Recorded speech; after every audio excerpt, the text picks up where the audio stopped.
we will be going to solve some of the problems related to the PGT exams.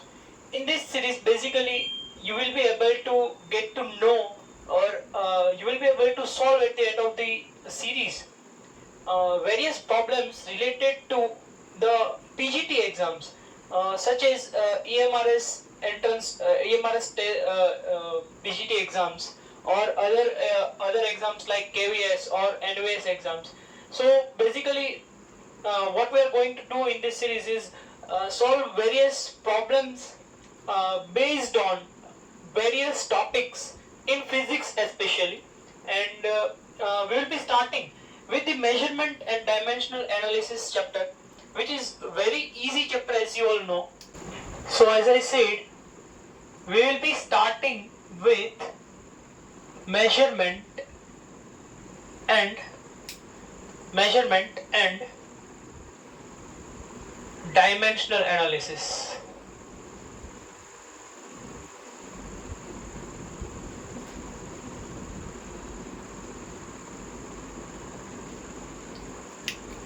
You all know that it was the very first chapter of standard 11 science physics, and it was comparatively very easy chapter. But if you are trying to solve the problems, then you must have the knowledge of various dimensional formulas, as well as how to approach the problem. The problems that we are going to solve in this series are going to be relatively easy, and but you will have to get accommodated, or you will have to go through the chapter once, so that you will be able to solve the problems more efficiently. So now we will be starting our first problem, and in this series, as I said previously, that we will be focusing mostly on the problem solving only. So wherever it will be needed, I will provide you with necessary theory if I feel the need to. Otherwise, you will be able to, or you are free to go to the textbook for for the theory section, and then you can come back to the problems if you are having any difficulty. So let us start then. The first problem that we are given is like this. We are given that the quantities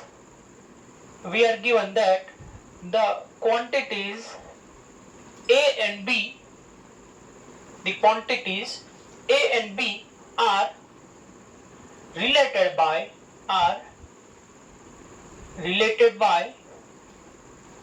M is equal to A upon B.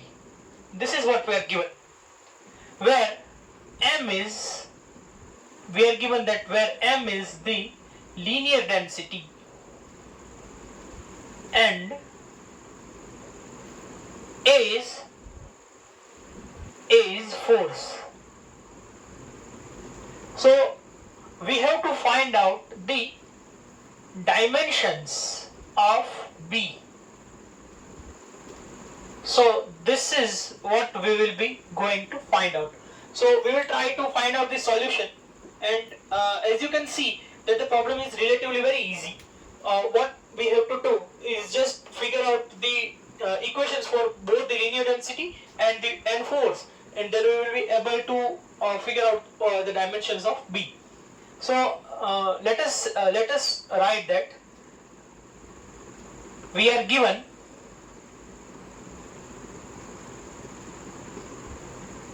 M is equal to A upon B. If we know that M is linear density, so M is obviously M upon L. M is mass and L is length. So linear density is nothing but unit mass per unit length. So M is equal to M upon L.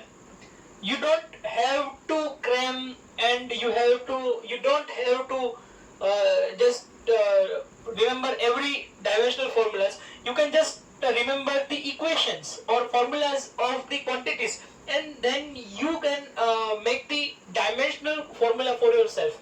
So what we are going to will do is, we know that m is mass, and so for mass we use capital M. So since there is only one power 1 of mass, we will be using m raised to 1. Similarly, the length is in the denominator and length only has one power, so it will become m1 upon L1.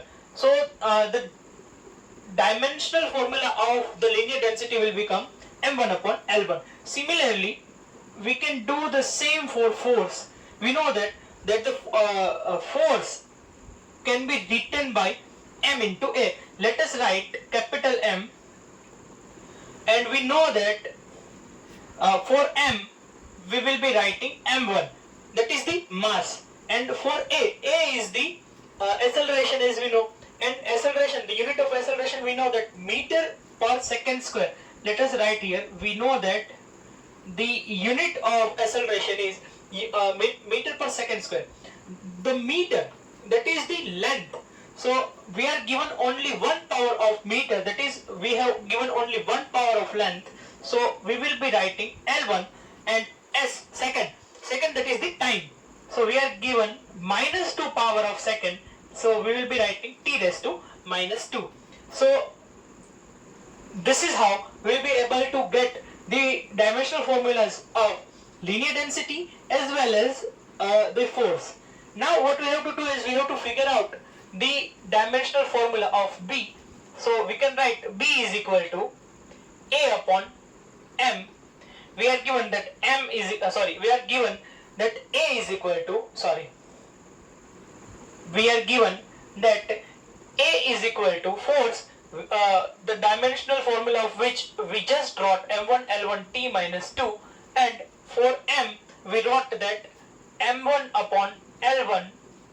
So this will become m1 L1 t minus 2 into L1 upon m1.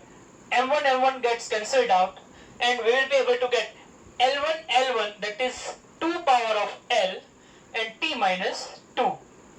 So we will be able to get the dimensional formula of B as L2 t minus 2. From this formula we can see that this is the, we can write that which is the dimensional formula,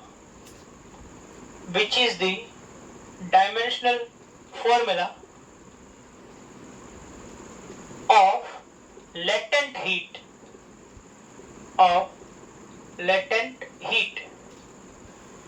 So you can also write this dimensional formula. You can compare this dimensional formula to others too, and you will be able to find out that there are more quantities than other than latent heat, which corresponds to this L2 t minus 2 dimensional formula. It does not just corresponds to latent heat. Okay, but if you are given in the option latent heat, then you can write latent heat. So now this is our answer. We went to find the dimensions of B, and we just found out the dimensions of B. So this is our answer. So the next problem that we are going to do, we have to find out the mechanical equivalent of heat.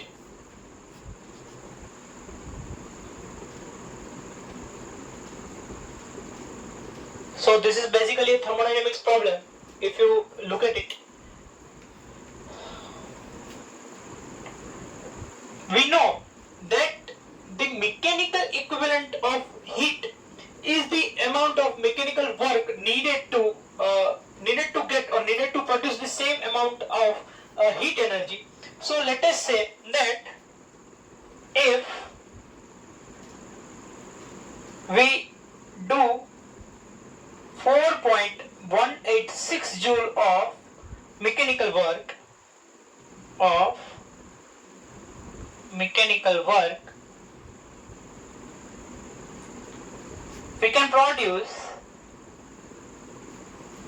we can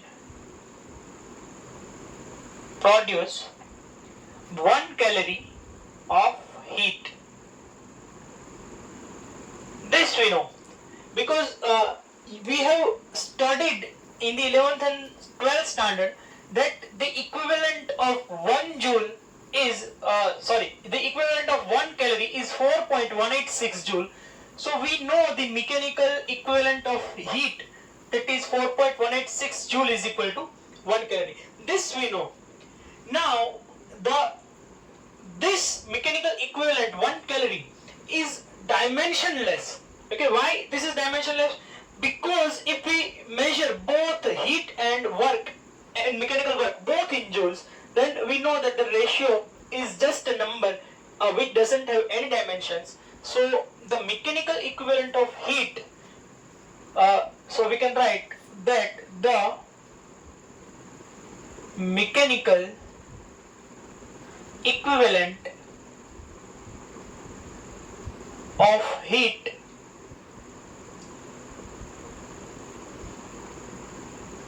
doesn't have dimensions. So basically it is dimensionless quantity. Why this is? Because as I said that the mechanical equivalent of heat is dimensional because we are measuring both heat and work in joules. Now suppose we are measuring 1 in calorie and 1 in joules, then the resultant won't be dimensionless. It will have the dimensions of work. But if we are not given, if we are said that we have to find the mechanical equivalent of heat, we have to find out the dimensional formula of it, then we will be able to say that the mechanical equivalent of heat won't have any dimensional formula. It will be dimensionless. So you must be thinking that what will we do in the exam if the question comes in the exam. The same question is coming into the exam, then what we have to do? Then if this question comes into the exam, then you must read the question very carefully, because if the question is like what is the dimensional formula of the mechanical equivalent of heat, then you will have to write work. But if nothing is given, this same as we are not given anything in this question, then you will have to write that the mechanical equivalent of heat is dimensionless quantity. So that is how we are going to solve this problem. The next question is something like this. If we are given that if R and L represents resistance and self-inductance, we are given that if R and L represents resistance and self-inductance,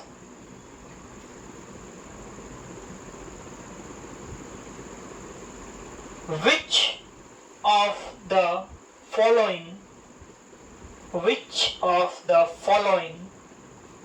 has the dimensions of frequency.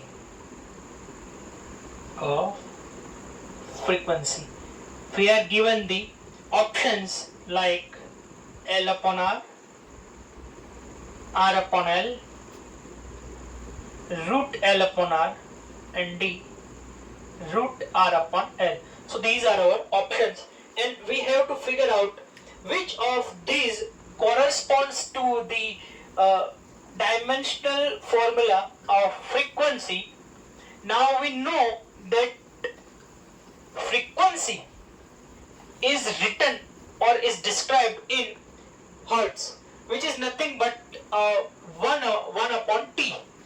So let us find out the solution. We know that F is equal to 1 upon T, but T is the time period, and obviously the unit of frequency is either hertz or per second. So we know that the if the unit of frequency is per second, then the dimensions, we can write the dimensions of frequency is equal to t minus 1. Now similarly, the dimensions of, we will be writing the dimensions of self-inductance L is equal to M1 L2 T minus 2 A minus 2, and we can write the dimensions of R is equal to M1 L2 T minus 3 A minus 2. So these are the dimensions of frequency, self-inductance and resistance. The dimensions of self-inductance and resistance you can find out in the book. If not, you can find out the formula, and from that formula you can formulate the dimension for yourself. So now we have to get the answer as t minus 1. So what can we do to get the answer t minus 1? So let us say that we want to get the answer t minus 1. So let us divide R by L. So we will get R upon L is equal to M1 L2 T minus 3 A minus 2 upon M1 L2 T minus 2 A minus 2. So M1 L2 cancels out in both the numerator and denominator. Similarly, A minus 2 M minus 2 gets cancelled out. So we will be left with T minus 3 upon T minus 2. T minus 2 goes into the numerator, and so we will be left with T minus 1. So that is why we can say that R upon L has the dimensions of frequency. So this is how we find out whether which of the option is correct for us. So as you can see that these problems are extremely easy problems. We just have to come up with the correct dimensional formula for the given quantity, and then we will be able to figure out the problem very easily and very quickly. Let us see the next problem. We are given that S is equal to A plus BT plus CT square, where S is in meters, and T in seconds. So what is the unit of C? This we have to figure out. Again, this is a very easy problem. All we have to do is differentiate S with respect to T. So let us differentiate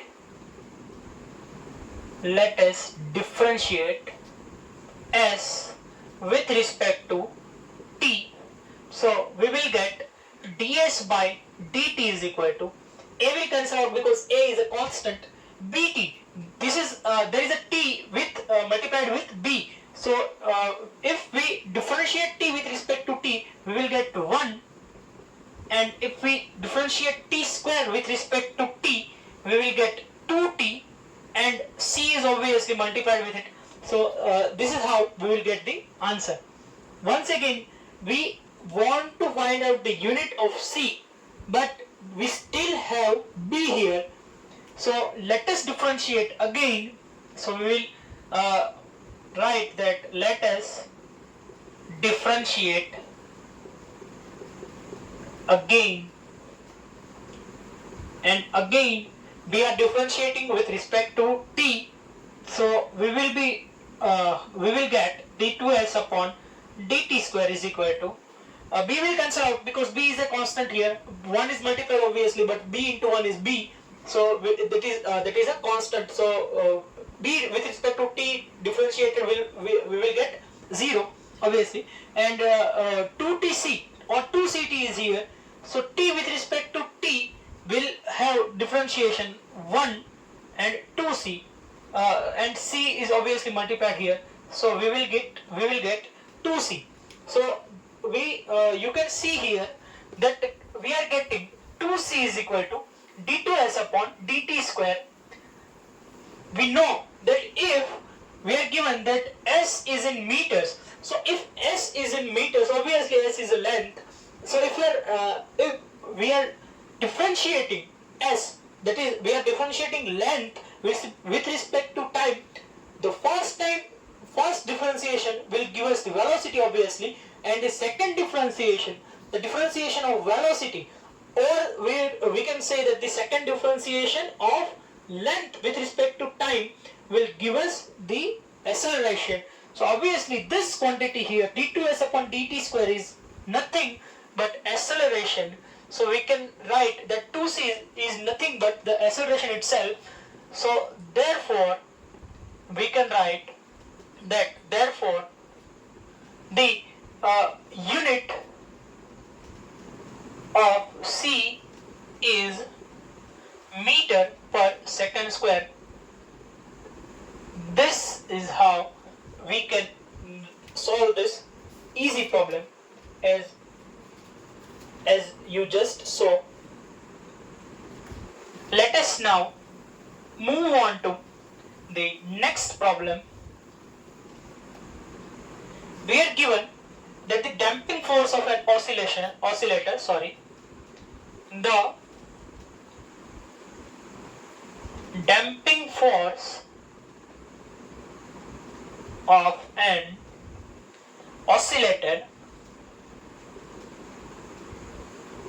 oscillator is directly proportional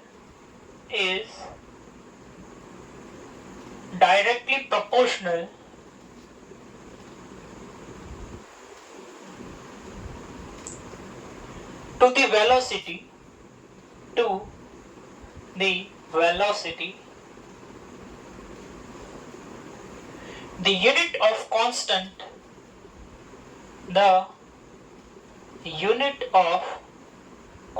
of propagation, unit of constant of proportionality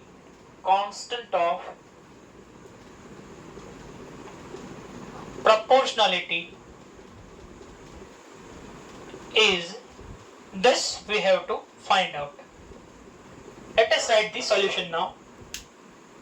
We are given that the damping force of an oscillator is directly proportional to the velocity, and we have to find out the unit of constant of proportionality. So this we studied in the dampened oscillators or dampening of oscillator. So we know that whenever an oscillator is given some force, or whenever an oscillator is in motion, after some time its motion stops, because the oscillation gets dampened over time, because it encounters some form of, and it must encounter some form of resistance or resisting force obviously. So that is why any oscillator after some time gets dampened, and its oscillations after some time stops. So we know or we can write we have studied this, the damping force of an oscillator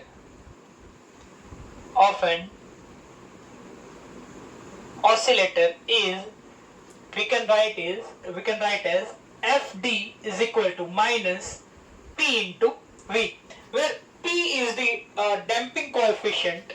We will write where P is equal to damping coefficient, or which is also known as the constant of proportionality, or we can write which is the constant of proportionality. Both are the same things. This we know. And v is obviously the velocity. You can also write v is equal to the magnitude of velocity, whatever. So obviously, if we want to find out p, then p is equal to minus fd upon v. If we ignore the minus sign, because ultimately in the dimensional analysis, negative signs in the front is not as important. So and on the other hand, we just want to find the unit.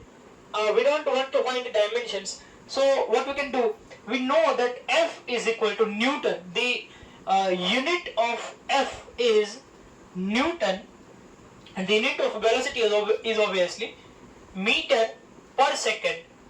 So we can write Newton as kilogram into meter per second square upon meter per second.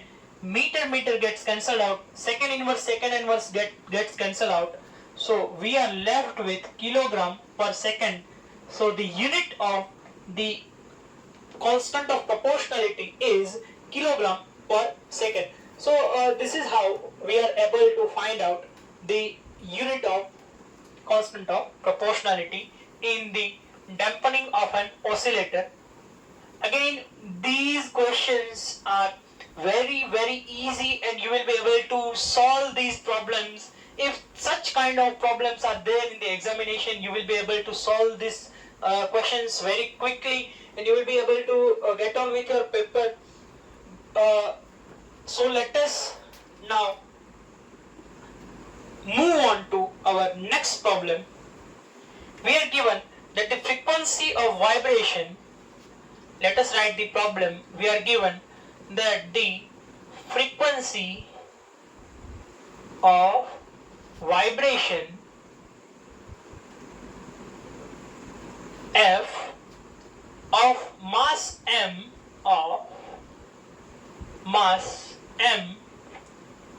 suspended from a spring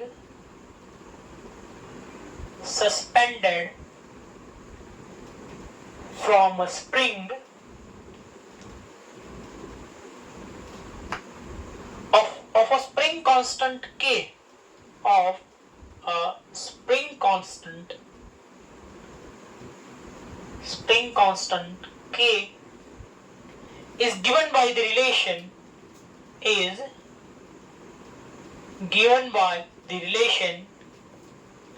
F is equal to, this relation is very important, C into m raised to x into k raised to y, where C is dimensionless. We are already given that C is dimensionless.